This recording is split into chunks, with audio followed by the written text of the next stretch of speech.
पोचर review, हाथियों के शिकार की दर्दनाक कहानी जो आपको सोचने पर मजबूर करती है।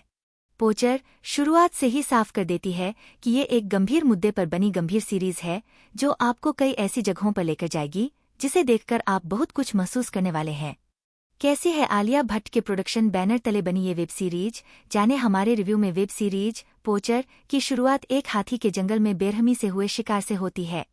शिकारी इस विशाल जीव को निर्दयता से गोली मारता है और हाथी जमीन पर बेसुध हो जाता है। उसका खून बहते और उसके दांतों को निकालते देख आपका दिल दुख जाता है। यहीं से एक ट्विस्ट और टर्न्स से भरी जबरदस्त कहानी की शुरुआत होती है। पोचर शुरुआत से ही साफ कर देती है कि ये एक गंभीर मुद्दे पर बनी गंभीर सीरीज है जो आपको कई ऐसी जगहों पर लेकर जाएगी जिसे देखकर आप बहुत कुछ महसूस करने वाले हैं। हाथियों के शिकार की दर्दनाक कहानी।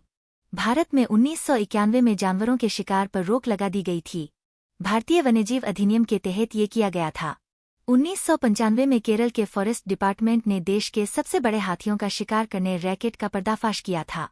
इस रैकेट की पहुंचे विदेशों के बड़े और खतरनाक गैंग्स तक थी।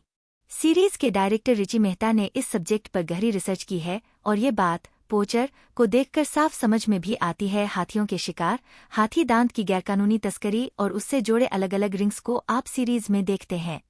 इसकी शुरुआत एक शिकारी के खुद को सरेंडर करने से होती है। वो राज नाम के शख्स के बारे में बताता है जो पुलिस के सामने शिकार छोड़ देने की इमेज बनाकर उनके पीठ पीछे अवैध रूप से हाथियों की हत्या कर रहा है। राज की शुरू होती तलाश होती है।